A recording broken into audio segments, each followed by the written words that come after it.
DigMaster DM 200 with the Kubota engine. Just got this thing a couple weeks ago and going through it. So this guy, that's quite a bit of hydraulics right there, but everything on this thing. Now this thing is exactly like the Rippa 328, I think it is.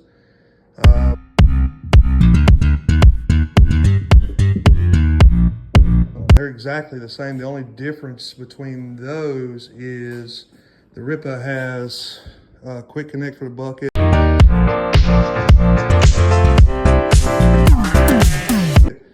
And there's a few minor differences, but if you'll notice on this DigMaster, it uses the Rippa logo.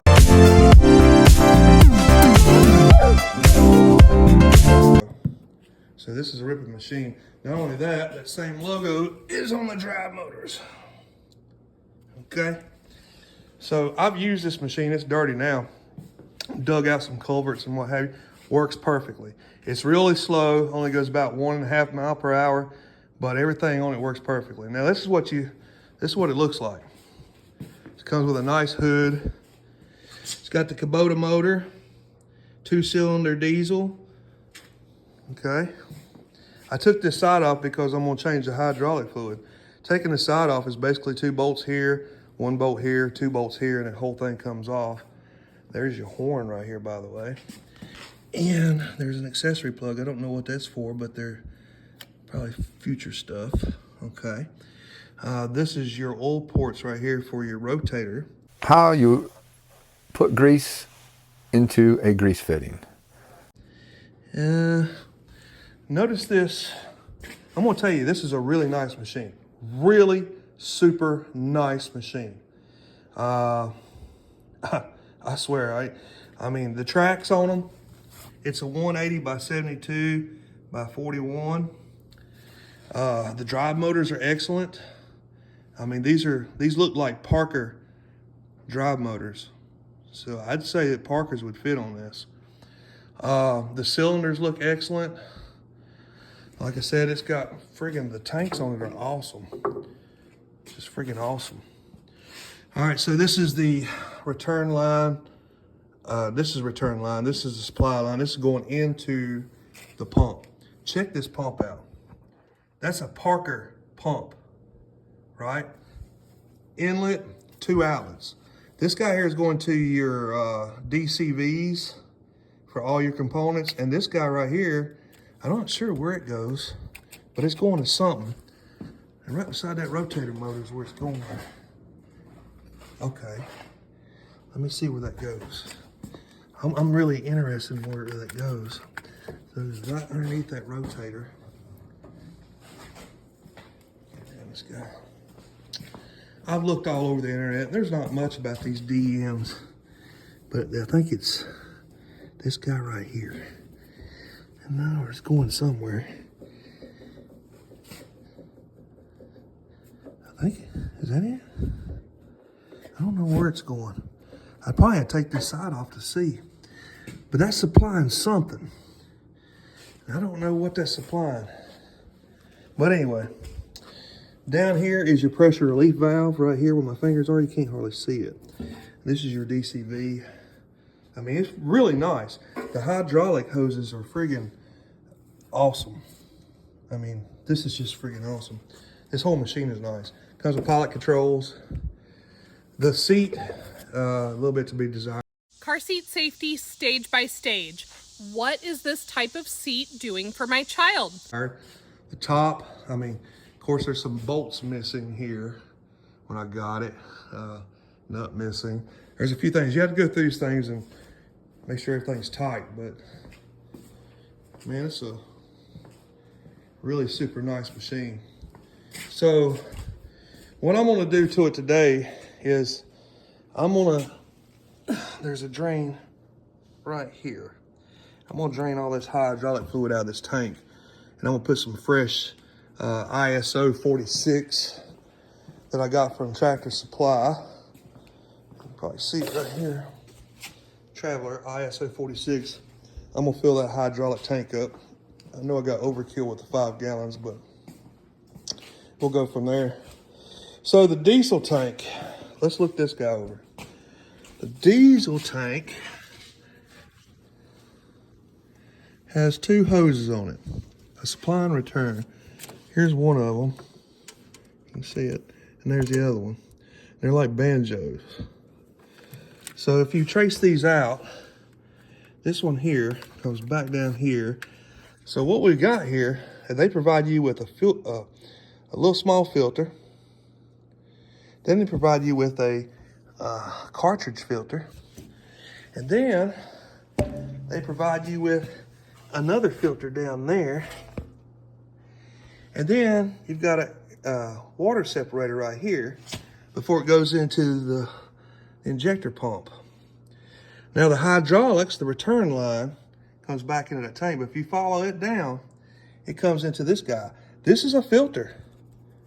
This is a filter cartridge. I might have to dig around to find a label on it. I think it's on the other side. Yeah, right there it is.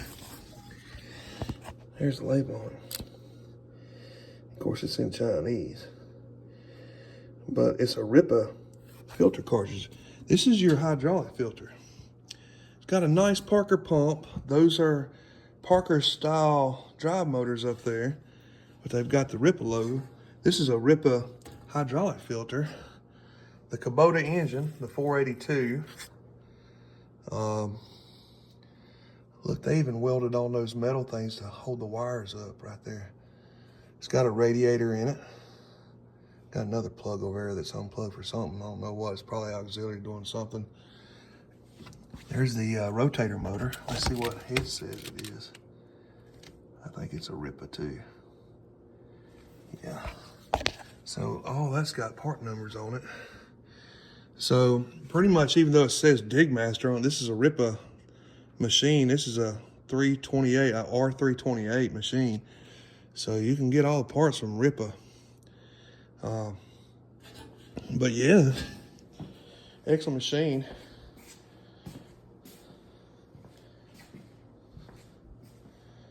I had it up and I was adjusting track when I went ahead and laid the blade down. But what I'm gonna do today, like I said, is I'm gonna change the hydraulic fluid in it. And then I'm going to clean this off. This plate goes over all the DCV stuff. And I'm gonna put grip tape on that. I'm gonna go to the hardware store and get some nuts and bolts and finish tying all that stuff up. I'm going through and checking everything today. This is the hydraulic clamp it came with. This side over here was missing one, you can see there. So I ordered one of those on Amazon. I'm gonna replace that, but man, you know, I don't know how many hours I got on this thing. Let me see how many hours I got. Let me get the battery. Comes with a cup holder. And then you've got the hydraulic lock switch here. You got your work light switch. You got your pilot controls. This is all ISO controls. So, the throttle. And then we've got engine display. So, basically, oh, we got a 12-volt courtesy outlet right here too. So you can plug in whatever, a fan or whatever, which is kind of cool. But if we turn this guy on, I have 6.6 hours on it. That's how much I put on it. I think this is the coolant temp, and then, no, that's the coolant temp right there. So it's 51 degrees Celsius. Don't have Fahrenheit that I'm aware of. Of course, I don't know how to program this thing. You might be able to program that. So 51 degrees Celsius. It says that I've got 96% of my fuel. This is oil pressure, RPMs, battery, and the hour meter. But I'm not sure how to use that. These things don't come with paperwork. I went through and looked at a few things. It does tell you a little bit about maintenance here. It comes with a book from Kubota on how to deal with the motor and stuff. Check out the pins, man. They all have these pins that's got these bolts in them here to keep them from coming out. They're not just nuts and bolts like others are. You got your auxiliary hydraulics right here. where you can control other things. So, the Zerks on these are the pin style, which you really need to have those because if you put the regular Zerks on those, they can get knocked off. Just keep them like that. These things don't really come greased, so you get ready to grease pretty heavily on it. The thumb on it it's built pretty good. It's heavy duty. It's got a lot of support in there. There's a lot of slop in them pins down there, but that's to be expected. This is China. This LED light is, I mean, it's okay, but I think I'm gonna replace that guy. Tracks on them, I mean, you can order those off of Amazon. You know, the seat on it is adjustable. It has a knob here where you can, you know, tilt it back. It does come with these, like a captain's chair, but these are way too low for American though. You can adjust them. They'll go up a little bit, and I'm gonna do that. I don't even know if they'll go up high enough. Headrest basically ends up at your shoulder, not really at your head, so I don't know. That's basically a kid's seat. Checking the oil on the motor is kind of difficult. You can do it underneath the seat because the seat does raise up. See there, you get access to the motor. But probably your best bet, and I hate to do this, and then you have to take these 4 bolts out here and you can get to the dipstick real good. I may put some thumb screw bolts on there so that, you know, I don't have to get out a Allen wrench every time I need to check the oil. But yeah, I mean, it's built really good. I'm really impressed with it. I am really impressed with it. The welds look good. You know, it looks like they went through and marked everything like this here. So they've torqued everything and marked it for QC, like they torqued and marked that. All the hydraulics have been torqued and marked, as you can see there. And that's some pretty good quality control when they do that.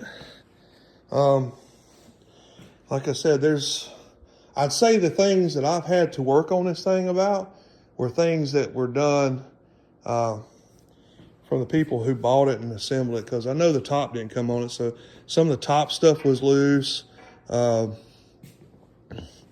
This one control box here is missing a bolt right underneath here.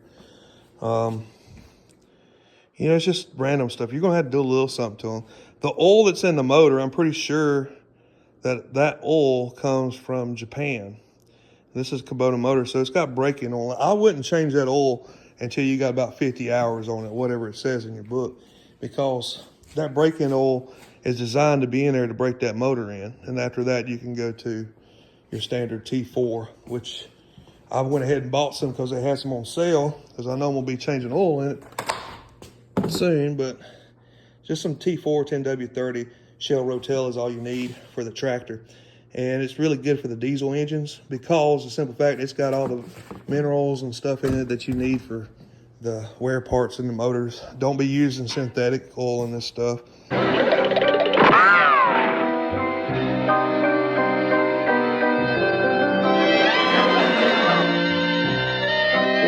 if that don't beat the bush, Dino's in love. I highly go against that in tractors and stuff.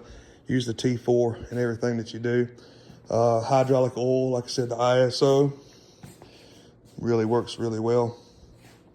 Not sure how these tracks are. I'm gonna say that these tracks are probably the kind that you have to, we'll go ahead and zip this off here. They probably got a set screw. Let's see what they've got. Yep. So you've got this nut here, and this is how you adjust your track tension right here. Back this nut off, screw this in to tighten them up, or back it out to loosen up, then tighten that nut up right there, and then boom, you're set. So on these, when I had up in the air, they actually like about a 1/2 inch deflection. So, and that's about what I got on both of them. The rotator, very heavy duty gearing right there. The wiring is excellent in here. I mean, they've done a bang up job. I don't see any issues with the build quality on this stuff. I mean, I'm really really excited about the Parker pump, the Kubota motor, all the QC stuff here, heavy duty tanks. I mean, look, they torqued everything and marked it. It's really, really wild how well this thing is built. Like I said, I run this thing for 6 hours, and my butt didn't get hot or nothing.